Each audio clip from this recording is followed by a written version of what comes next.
her plans from Soweto to Lagos, Nairobi to the Cape. She's rewriting the stories they said she couldn't shape.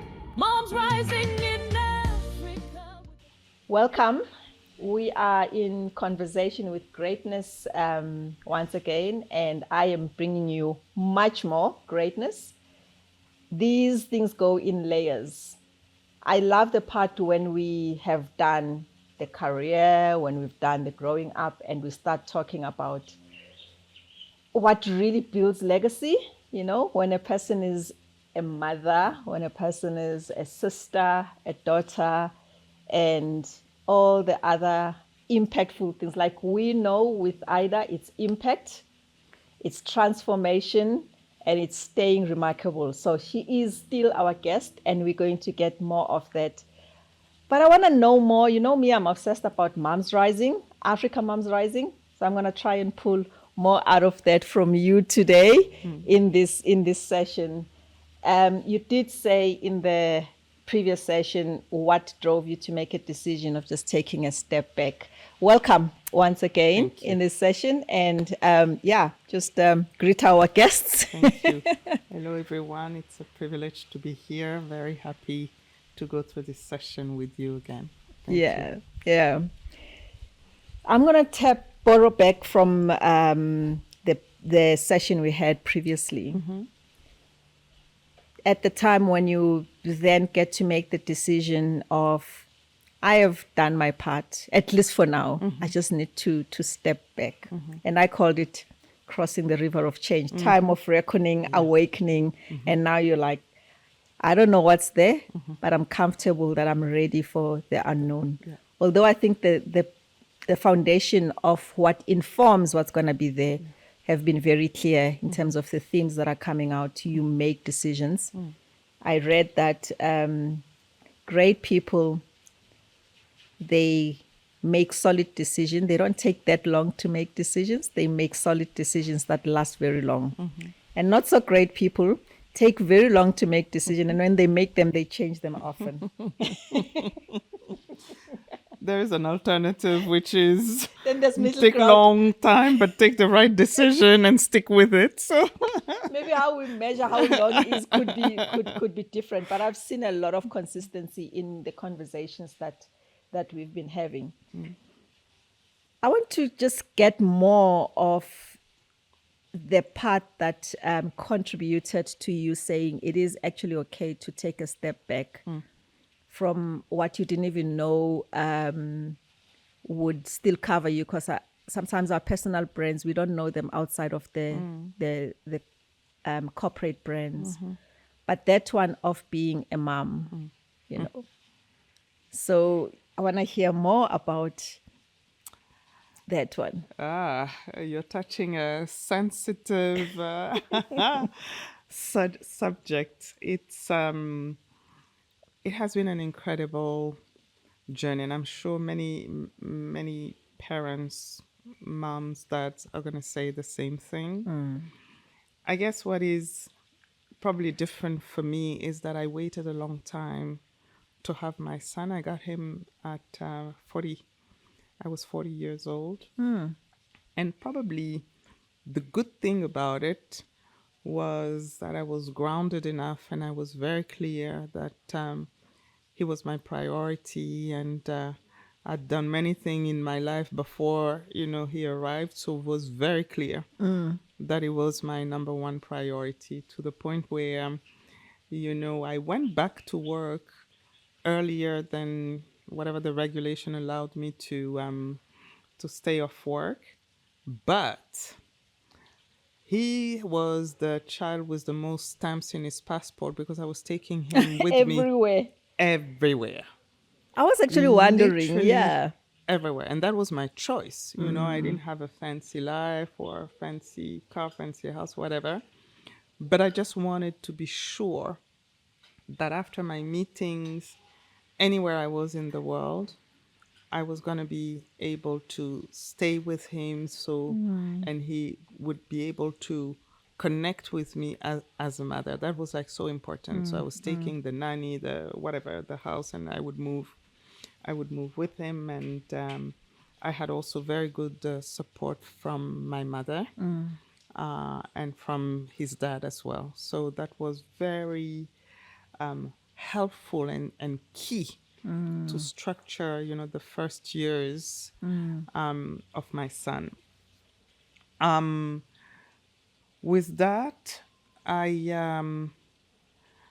I was clear also about my responsibility because he was a boy, an African boy, to make sure that a couple of things would happen. You can only wish for these things and put the energy behind these things, but it's not a guarantee for an Exactly. outcome. Outcome. Yeah. Yes, But you absolutely. can aspire to Yeah. things. So for me, of course, there's the whole African thing about education and making sure that, he would have good education.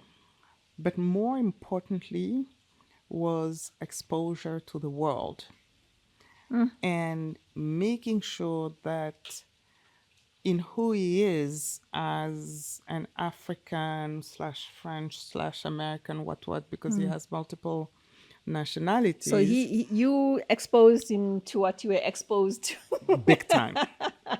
He by needed to choice, be and it was able to intentional. have a Yeah. conversation with, his grandfathers in, a village in Niger, Yeah. the same way he should be able to have, a sound conversation with the CEO of a global organization. That for me is was very important. So all throughout, my focus has been exposure to these things, but also working hard on some of the key values that are important to me, are important to our families. And we talked a little bit about some of them. Some is around, respect of Yes. For oneself and others. yeah. It's humility, Yeah. very importantly. Yeah. Not humility from a point of weakness and feeling inferior to somebody. It's like humility to understand that there are different things out there, that you need to be open to it. There are different perspectives. And by opening up, it doesn't take anything away from who you are. So if something is different from what you're used to, there is a whole range of scale between it's not right, it's right, but different. Yeah. I agree, I don't agree, Yeah. Yeah. and give him the tool to kind of adjust to how he should be reacting to that. And one thing that is very important to me is basic kindness. That's another value. Basic kindness. You can thrive, you can win, you can shine, you can, like be successful, call it whatever. But you can be nice. Yeah. You can be a decent individual. Exactly. Yeah. And that for me is super, super, Basic super. kindness. Yes. No flowers, no bells, no No. whistles. No. Just be a decent, kind human person. And it's not going to take anything away from you. Yeah. Don't let people walk on your toes for sure, but be kind. Yeah. Yeah. And this has, driven, the countries he's been exposed to, the trips that he's made with me. I would take him on my business trips, again, at all ages. So he would be exposed to what I'm exposed to and decide what he wants to make with it. It could be that it's not his thing at all, but at least he's exposed to it and he knows. He's had the Yeah, and he's opportunity comfortable. Yeah. Yeah, in these environments. So there's a lot of conversations, there's a lot of protection as well. It took him a while for him to have an understanding of what I was doing because it was very important for me to keep it simple and make sure he could see that I was traveling a lot, that I was busy, but it was not about a posture or whatever. I just wanted to be a mom Yeah. and a human being and be there for him and made sure that we would build that unique relationship. Yeah. This is this subject. I'm gonna try and hold myself because I'm really passionate about mothers in the boardroom. So if you had him at 14, at that time your career had really taken its growth, and it probably were already at executive, and have been in the world because that's how it's been. So how would you define your leadership before you were a mom and after you were a mom?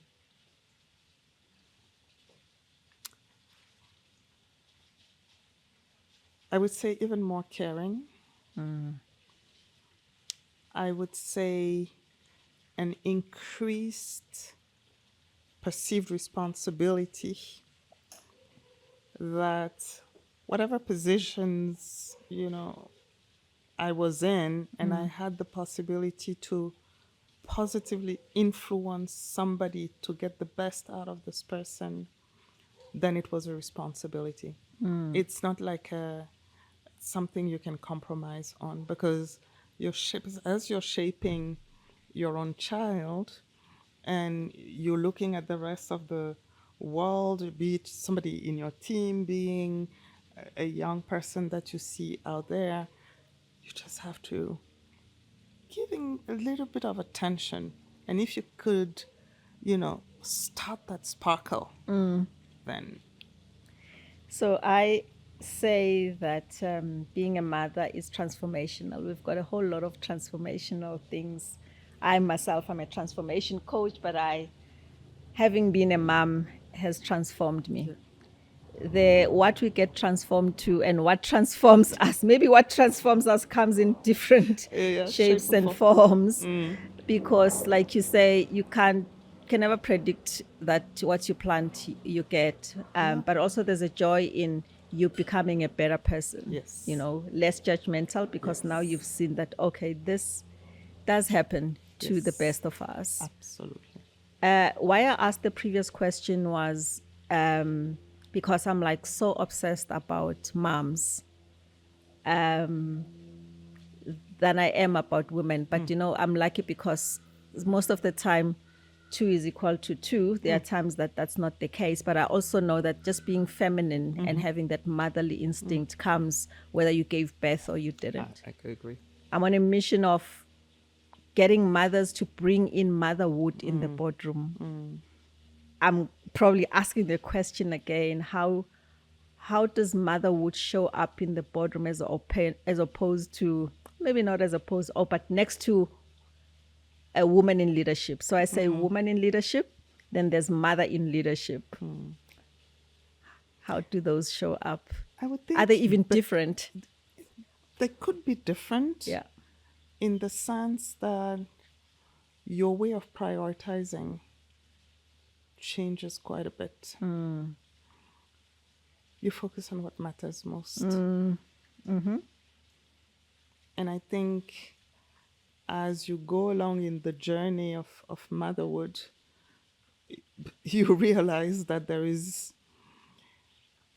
an individual that is depending on you, but it's an independent individual. So how do you interact and get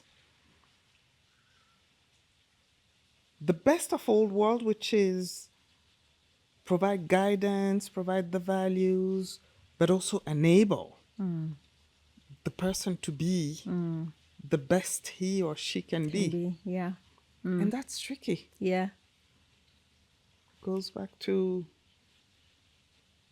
versatility, flexibility, Agility. intuition. Yeah. Yeah, know when to over-index on one area versus the other. I think prioritization is probably one, I would say. Other than that, as far as I'm concerned, I don't think that I was maybe, I think I was always clear on some of the choices that I made, that he was priorities. For example, I was offered the possibility to travel to Denver to be part of a think tank about defining the strategy for the company, global strategy for the company for about 3 months. Okay. So you'd be I away was for three based months. in Yeah. I was based in Morocco at the time. For me, it was clear that I was not going to do it if it was not with me, and if specific measures were not taken to make sure that he would be with me. So I actually went to school in Denver for 3 months. Yeah.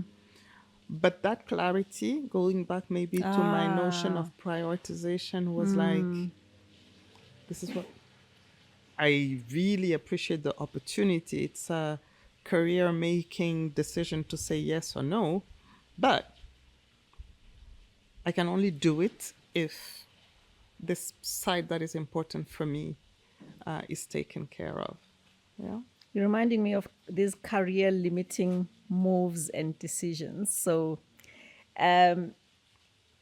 if it was career limiting and it was not granted, what choice would you have made? The same. Okay. To not go. To not go. Very clear. Yeah. Very clear. So it's clarity that actually inform you. Going back to the previous conversation, being grounded and knowing who you are. Yeah. And what is important for you, and that importance can evolve, right? But at a particular time, have the clarity of what matters most And stand by it. and stand by it. And it's not necessarily most to you, but what you think is best for Yeah. the greater. At the time when you're still, yeah. Yeah, yeah. It's usually a difficult season. I've had a few young mothers. At least I can say that now with boldness because, yeah. There you go. I've had young mothers. I'll say young because they have younger kids, or maybe because they've just started being mothers. Now I can say I can give advice to that. So I've passed the milestone. So I've had them where they ask, how do I make sure that I drive my career, but I also don't feel guilty as a mother? You know? I've heard that question so many times, and the guilt never leaves, as far as I know. Every time. And I've talked about the amount of traveling that I was making every time I was getting on this plane, leaving my son behind, was torture. Yeah. So I had to put in place plans around it, making sure that, he was in a secure, safe environment, that the persons that I would leave him with would take care of it, that, I would get the support of mother and dad, when needed, that wherever I was in the world, I would call him and I would be the first person he would talk to In the morning. and regardless of the time difference, wherever if I have to wake up at 2:00 in the morning, or I would do that because it was my way of connecting. But that notion of guilt is one that I believe stays. It stays. The good thing is that when you talk to mothers that are at home, you realize that there's a whole set of other guilt that That they're they going have. So you realize, okay, let me There's guilt anyway. anywhere. Yeah. So let's navigate and at least make plans to mitigate, the absence, if it's a question of absence.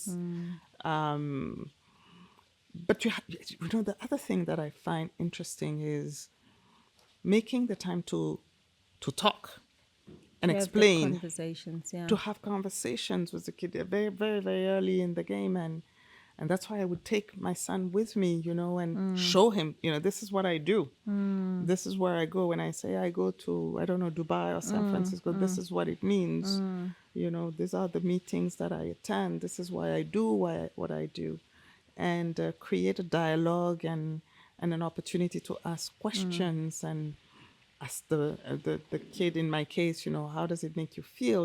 Is it, and yeah, but So, tackle the issue of guilt. yeah, I'm just thinking about the comment that you just made, that there are mothers who are at home and available. They have their own set of guilt Yeah. that they have to deal with.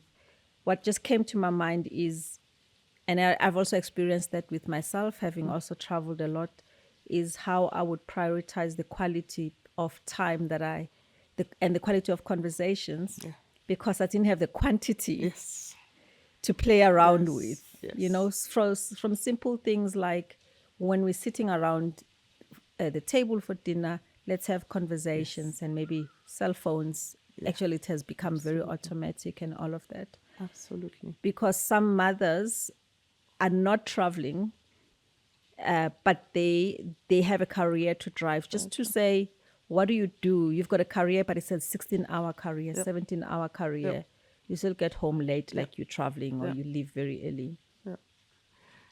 And it's a fair point. The question of quality for me is important, and intentionality. Remember, I talked about getting on being the first person my son would talk Yeah. to.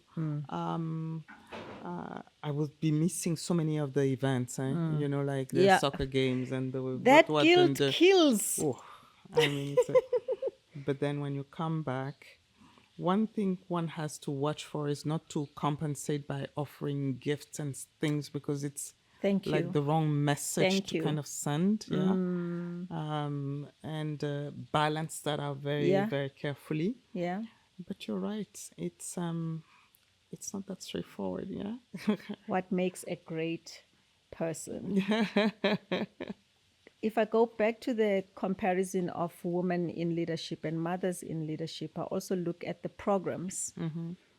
And I'm very happy. I'm a beneficiary of all the women programs that have been there, and I've enjoyed them. I Yeah. still am enjoying them. Yeah. And a whole lot that is being done for women in leadership.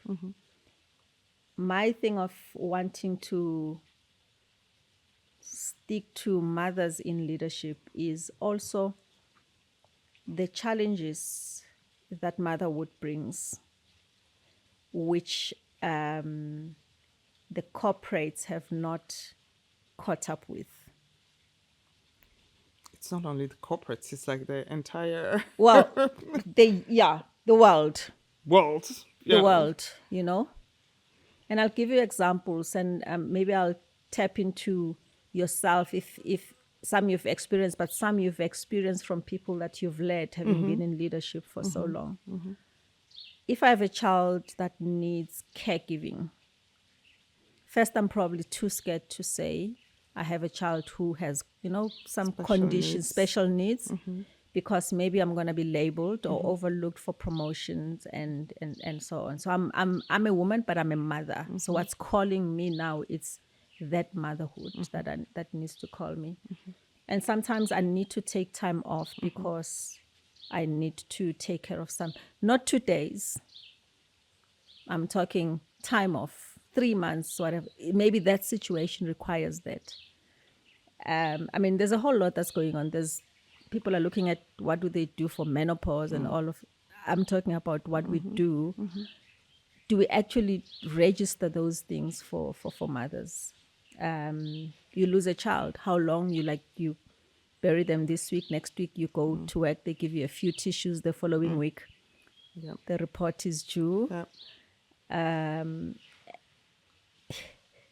We impact is somewhere sitting there as well.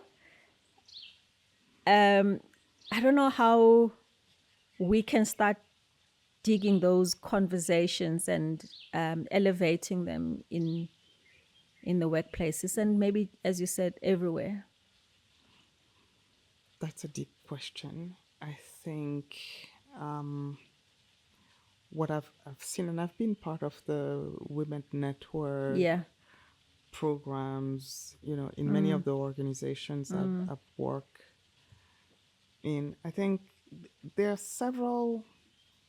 I'll talk about some of the challenges, and then things that we've done that, have worked, not fully, but, were You've at least, contributed to, yeah. progressed. Couple of things is, number one, being vocal about what it is that you're up against, women are up against, and framing it and sometimes quantifying it and saying, we've done, I don't know, a survey out of the 300 women that we have, there's like three quarters, 75% that are experiencing this. So what do we do about it?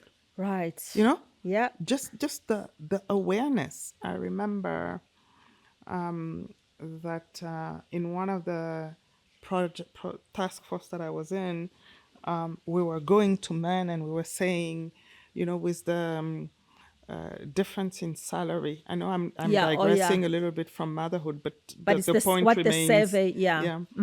And the gap is 30% or 30 to 40%. And then in order for us, given how we're progressing, it's going to take 100 and I don't know how many years for the balance to, the gap to narrow. And they were like, holy cow, We didn't my know. wife is working. Oh my God. And then I have a daughter. Yeah. So If I if don't she's going fix to, it. yeah, if I'm not part of the solution, what's going to happen to her? So just access to the quantum, the data, the Yeah. framing, what the issue Yeah. is Yeah. something that is important because very often we don't talk about it. Honestly, you're like, I have to deal with this. I have to find a solution, Yeah. and it is what it Yeah. is. Yeah. Yeah. The other part, which is probably tied to what I'm saying, is let's not. It's important not to make it like a venting Yeah. situation, because it's easy to fall into that trap and where people look at you and say, oh, poor thing. No, no, no. I I'm don't not want asking it. for that. Exactly. Yeah. I'm facing this. This is what I can potentially do to compensate because I understand that I am accountable to delivering a certain number of things, but an action needs to be taken. And that piece of articulating what better looks like in a very clear way is very, Yeah. very, very Yeah. important as well. So the awareness piece, and I'm moving now to what we've done that was at least a start, Yes. is bringing women together and making sure that they understood they are not alone, Right. but also bringing men along. Yeah. For me, that was very, very important to have men, advocates and supporters, because otherwise it becomes like a, Yeah. or they're Ladies club. exactly, And the solutions are sitting with some of the men. absolutely, Decision making. absolutely. So that was, super, super important. Then the other part that was critical was deciding, so what do we want to do about it? What does better looks like, and put in place a plan and a framework. It's not going to be a solution because some of the solutions are taking, I don't know, 1 year for implementation. Yeah. Policies have to change, and then you exactly. need to Yeah. double check with regulation that you can do a certain number of things, and then whatever. Yeah. So, but then how do you put in place a plan that you can own and communicate openly about and saying, this I can do in short term, this I can do in longer term. And what does, at the end of that plan, by milestone, what should be the improvement that we see? And being, again, intentional about it. It sounds Yeah. a little obvious, yeah, but in reality, when you are part of these, sessions, it's a lot of goodwill. Maybe we should do this. Doing you a We favor. could- A by the way thing. yeah. Yeah. no, Yeah. this is super critical.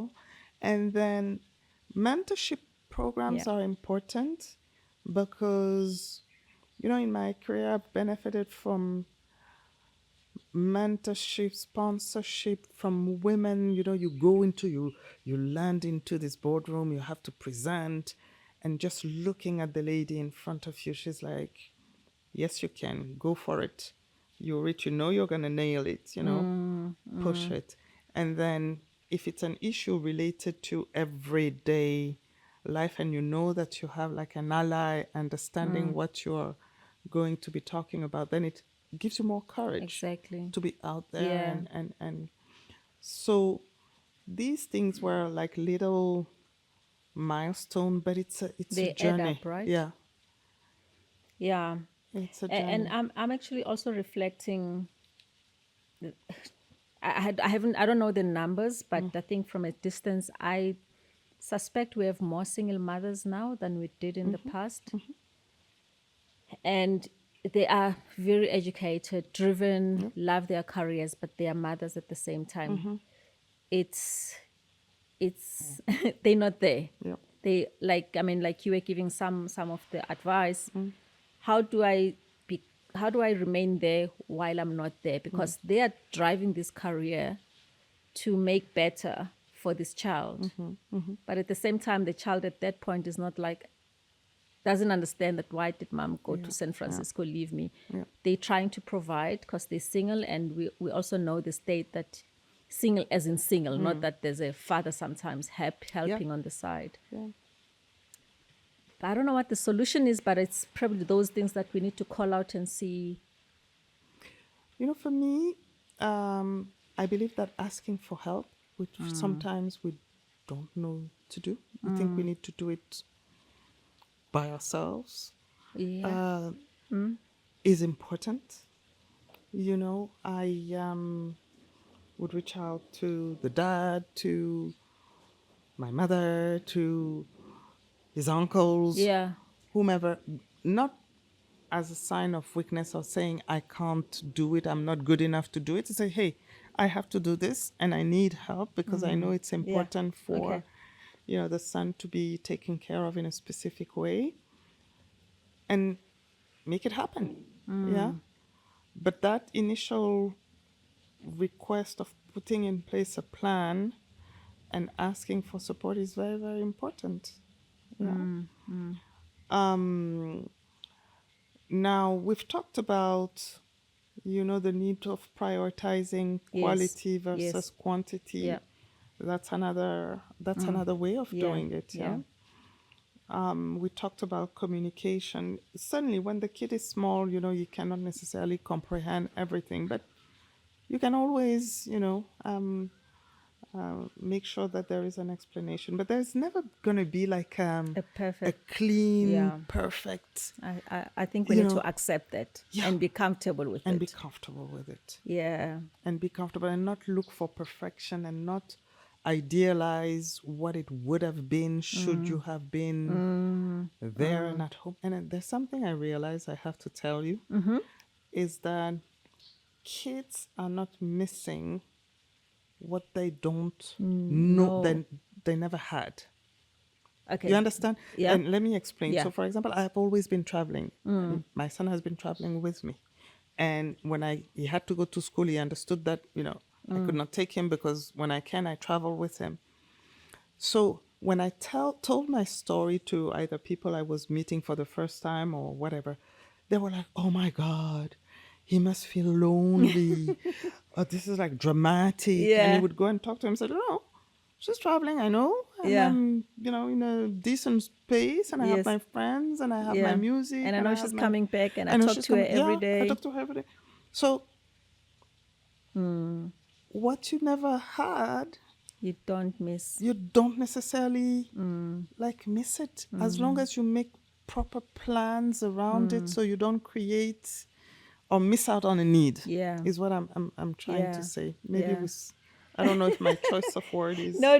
That's that. And again, I guess whatever type of mothers, whether we stay-home mothers, mompreneurs, as I've heard them being called, or career mothers and all of that, we have to remember that as much as we take responsibility of our own self and our state of mind, we also have these generations that we've been given an ambassadorship for, because they're going to become what we make them to be. And I'm going to just say they can't become what the digital world and the gadgets make them to be. But again, I would have an argument to say that, but what they're watching there is what is the quality that I can't build when I'm not there. Again, it's balance.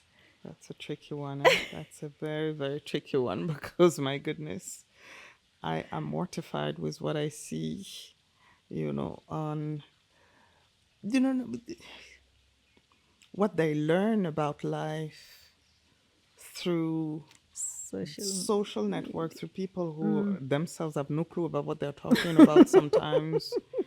And it's how do you also develop, critical thinking. You have a viewpoint here, but go and investigate if what that person is saying is the only perspective, or if there's a different view, or there's a different paradigm to what it is. You see people talk about deep things like love, and you look at the person sitting on the other side, and you're like, what does this 15-year-old kid know about Love. love that is going to teach my kid? Yeah. So like, you see that. No, it's tricky. You're overlaying that whole situation with the paradigm of digital and access to social networks. That is tricky.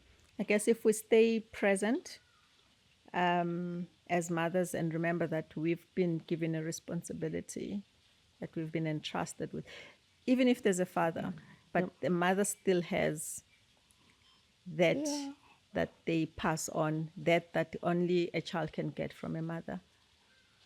I think I agree with you that both parents play a key role. And in a capacity of a parent as a mother, it is very important to, I was going to say, to be aware, to be present, but these are like so difficult concept when you're raising, what does it mean to be present? Yeah, some of you can have kids that do not talk easily, but you need to create an environment where when they're ready, Exactly. they know they can come to you, or you need to be able to watch signs that things are getting out of normal. So how do you quantify that? You just have to be here and trust your motherly guts and that motherly instinct. Yeah. But these are not straightforward answers. Yeah. But I guess what we're also just trying to do is just to shake the tree, create a need to think about how every mother can navigate their own world, considering the complexity and the simplicity that comes with it. Very true. If we don't talk about it, we might miss out on what makes greatness. Totally agree. What makes greatness is also those choices. Agree. Yep. And, from a distance, I probably would have looked at you and think that she's a tough leader. Yes, I probably believe she's a mother, but she's probably a mother in passing. Yeah. But from what you've said, it's like there's a priority Number and one. the order is very clear. Very clear. Wow. Despite the craziness and the traveling and the long work hours, it's there's like a clear number priority. one priority. Yeah, yeah. One word or one sentence to the mothers in careers or driving careers or businesses. Anything you can just give them in them trying to be incredible, great, and Yeah, because the circumstances are different for everyone, it's very challenging to have a one-size-fits-all, advice. But I believe that you can build a career and be a mother at the same time. I believe that it is important to be clear about what is important to you as a professional and as a parent, and make choices in alignment with these deep values that are important. And I'm fully aware, don't get me wrong, that some mothers would prefer to stay at home, but they have to provide for their kids, and you work like 16 hours. Yeah, full respect. And for you have that, to do, and I want to recognize and acknowledge that, and it's not like building a career because I'm like ambitious or what. No, no, I need to You just survive have and to. provide for my. Yeah. In that, you do what you have to do to provide, but, and more Yeah. importantly, And yeah. make sure that you reach out for support. You find ways to,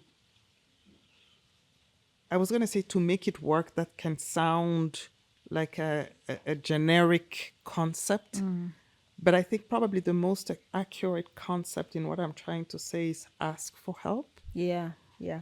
Yeah. Taking note of in that. a Yeah. very clear way. Is to say, I need you to be here for 2 hours every day Yeah. because this is what I'm going to need to be able to be functional. Right. I need help because I want my son to be, or my daughter to be able to practice sport. Can you do me a favor and go and take her at home and drop? And because this is what I need, and you'd be surprised. People are there to help. You'd be surprised. Yeah. But if you don't frame what better looks like and then you stay with your guilt and with Yeah. your, like dilemma of what, then it just compounds the challenges, I Yeah. would say. Yeah. Yeah. So, well, the motherhood one can go on and on. You play tennis, I pretend I do. but at least you hold that thing that hits the ball, Yes. which I mean, I can't say that And I for can myself. return. And you can return. Occasionally it goes over the net. So I I can't, played I, I tennis. can't say that. So my definition of playing tennis goes as far as that. We then can decide whether we want to take it to the Serena Williams and so on, but we'll stick with at least my higher level. Okay. Have you been playing for long, or it's just been a sport that you've loved? And in fact, you've been involved in some sporting drives and movements and just upliftment. Maybe just take us through that whole social space of yours. Oh my goodness. It's a sport I discovered very late, Oh, by the way. okay. Very late. And I wish I had learned earlier. I was really looking for an activity that I could sustain. Yeah. Yeah. So there were a certain number of criteria that were important for me. So I need a coach. Okay. As much as I'm self-starter on many things, driven, whatever. But when it comes to sports, I just need to have somebody to be accountable to, yes. so that I would just not debate about whether I should go or not, not, and just exactly. go. So that was criteria number one. Criteria number two would be a sport, that will allow me to do cardio. So, for example, golfing for me is like not a sport. I know I'm entering I will- like terrible waters now and dangerous waters now. But my brothers are golfers. Yeah, and so whatnot. it's a different conversation then. Exactly, it's a different conversation. And I needed. I knew I wasn't great, yeah, but I knew that if I focused and I had the discipline and I could improve. And it was more a battle or a challenge to myself to be a little bit better every time. Yeah. I'm certainly not going to be a Serena Williams or Steffi Graf or Yeah. anybody of strong tennis player, but I would get better. I would have some cardio. I would have the discipline to go on a regular basis, and it worked for me. I can't.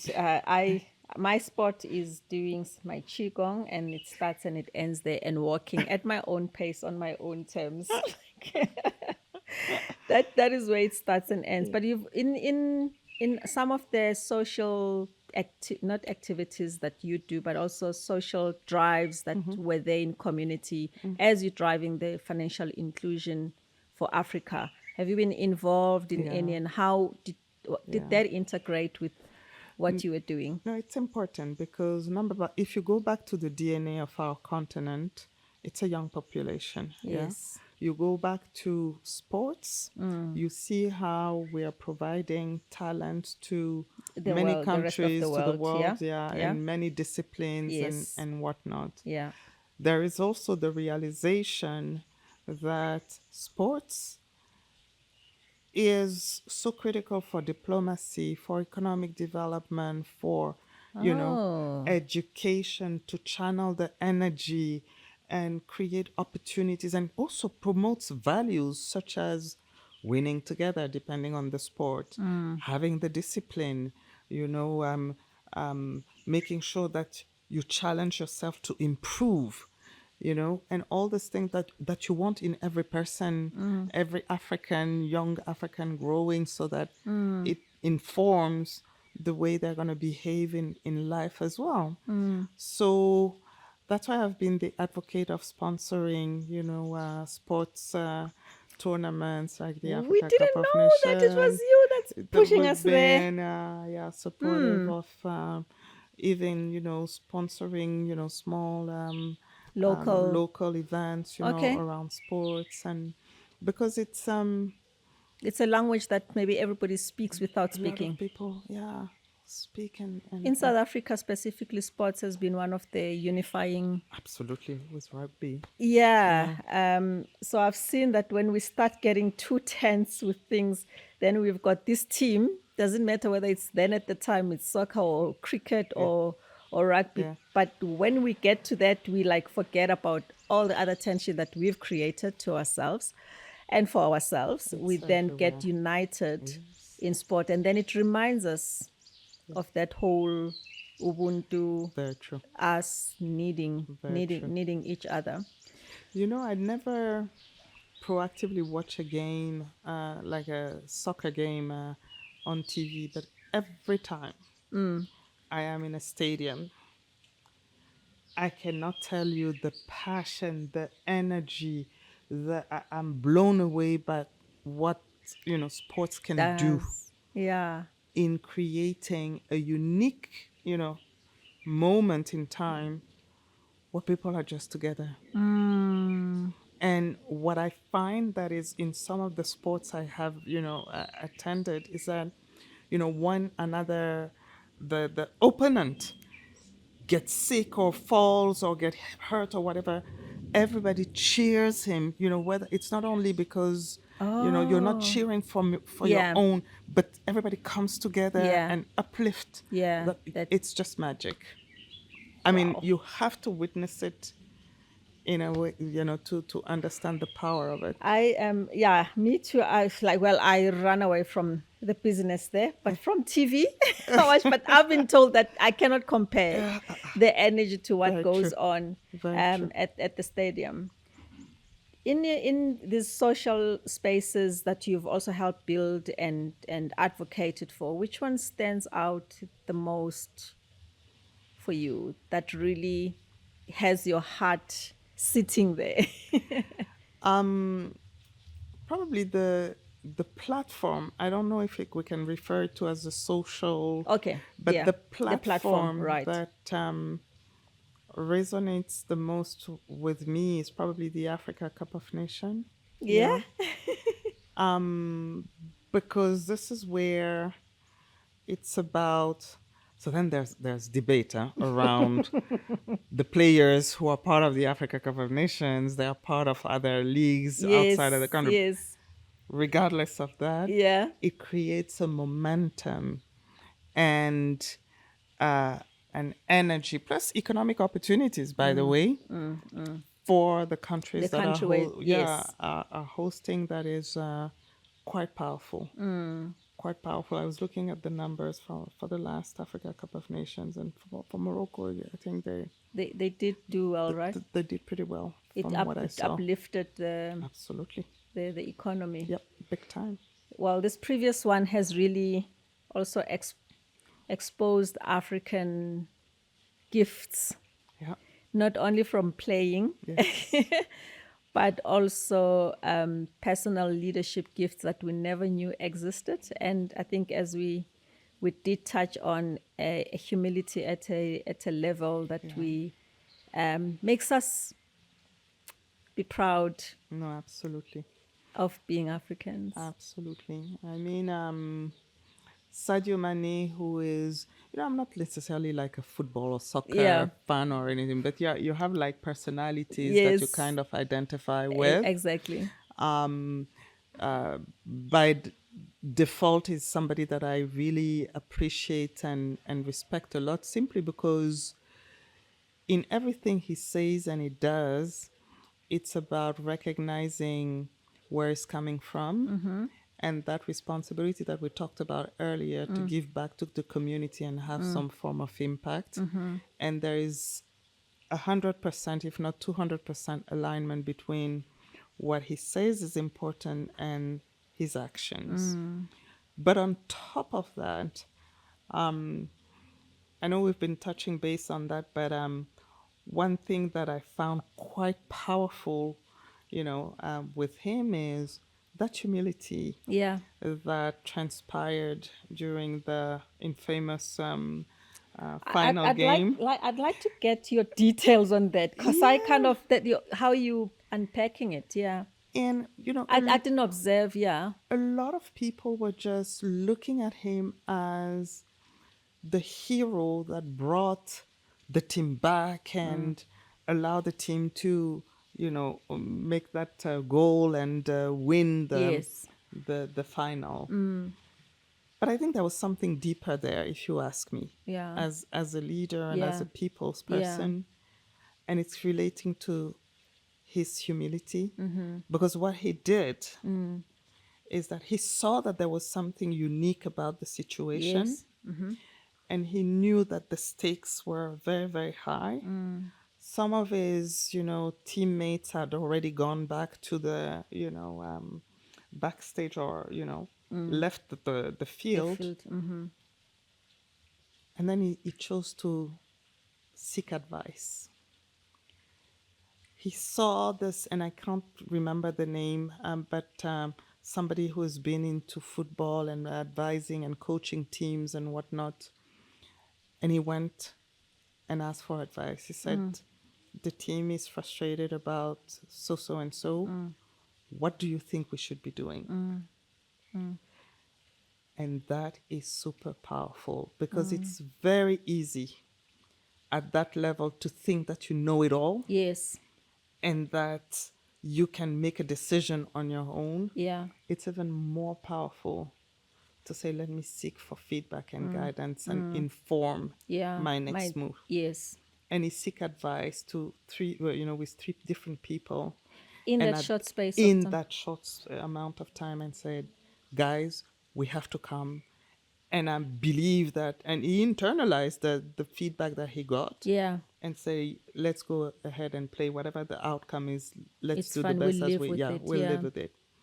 And that for me is like true leadership. Sure. And I mean, he had to think on his feet Yep. And without being asked, because if Yep. he was a captain, I would say Yep. because he had a responsibility. Yep. But to say, I'm facing a situation, I know it's unusual, I understand that the outcome, the stakes are huge. What do? I need to take action. First, number one, I need to take action. What do? I go and seek advice, and then I make sure that I convince my teammates to come back. It's an amazing demonstration of leadership. I'm sure In we're going my to have book. like a white paper from.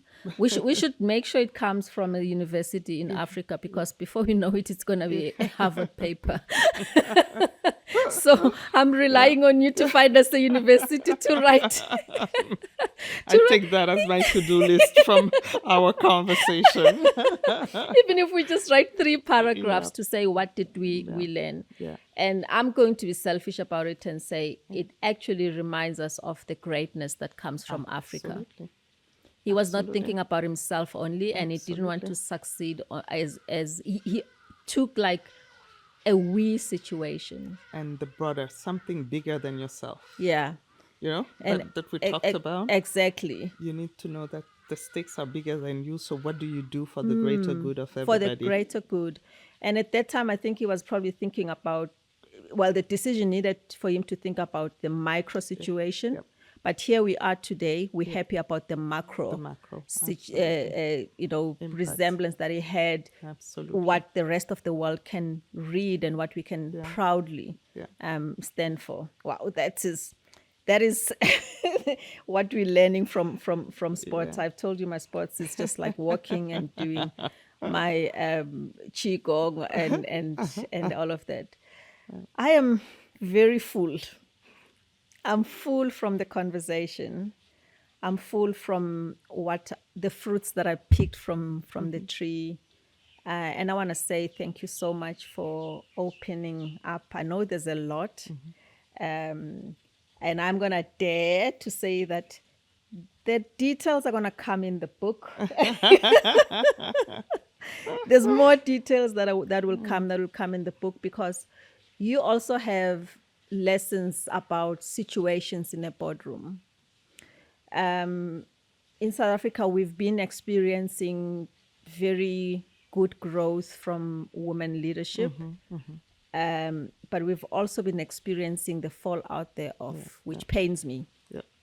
And I'm saying maybe it's things like this that can spark us saying, how do we get together to hold the new leader like this, so that when they about to fall, we kind of like pull them? Because by the time things have done, you hear stories that you don't know whether they're true or not.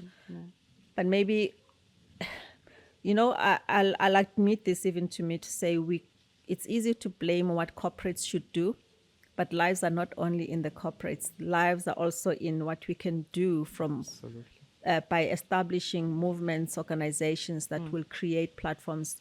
Something like, you've just become a CEO.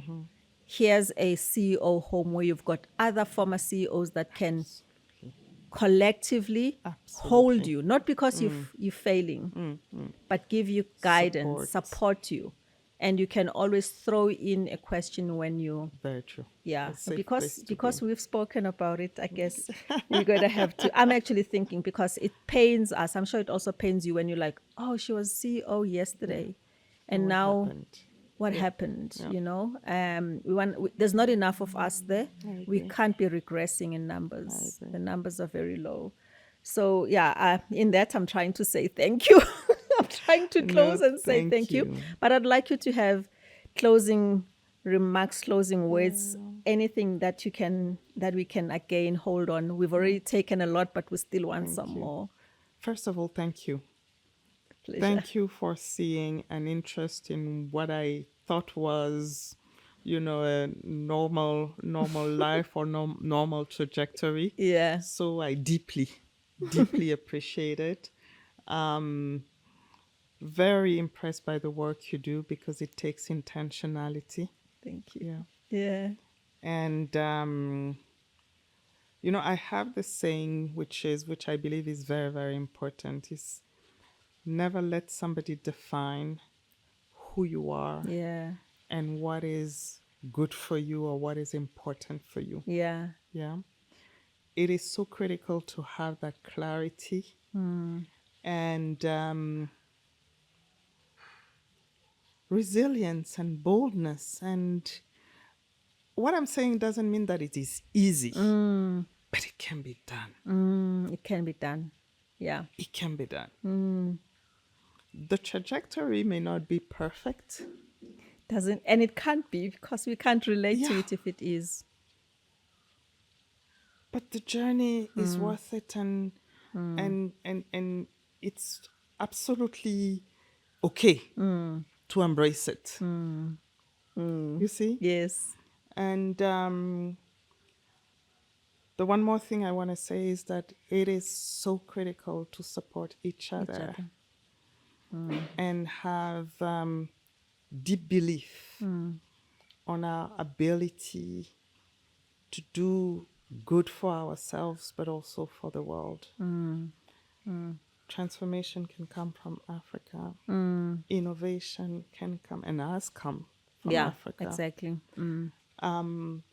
We need to make sure that we create the visibility, the aspiration of greatness, coming from the continent, for the continent, to the world. Yes. And women have a role to play in that. Yeah. Yeah. But it's all about, the minute you think it is possible, then half of the job is done. Yes. And again, I'm not saying it's easy. I love that. But yeah, you're setting a trajectory for yourself to, Wow. to thrive and impact. Oh, we could go on and on. Thank you very much. And Thank I'd you. like to thank everybody for what you are taking and what you're going to take and pass on and share in terms of this rich conversation that we've had. I have my own quote. Sometimes I get it wrong, even it's my own quote, which says, "Wealth is our birthright, success is our inheritance, and greatness is in our DNA." I'm talking about us as Africa. And this is in conversation with greatness. We have learned a lot from particularly the book after which my company is named, Think and Grow Rich. We read about Thomas Edison, Henry Ford, Rockefellers. I want to talk about the greatness that comes from Africa because the principles that are there, they are universal. This is the time for Africans to tell their stories and to be heard by Africans and lived by Africans. And these are authentic stories. No whistles, no flowers, nothing, because storytelling has been something that grounded us when our parents couldn't read or write. So thank you very much. This is Lerato Sitole, the founder of Think and Grow Rich Africa. And we are in conversation with greatness as we have ended this beautiful series. Thank you. Thank you.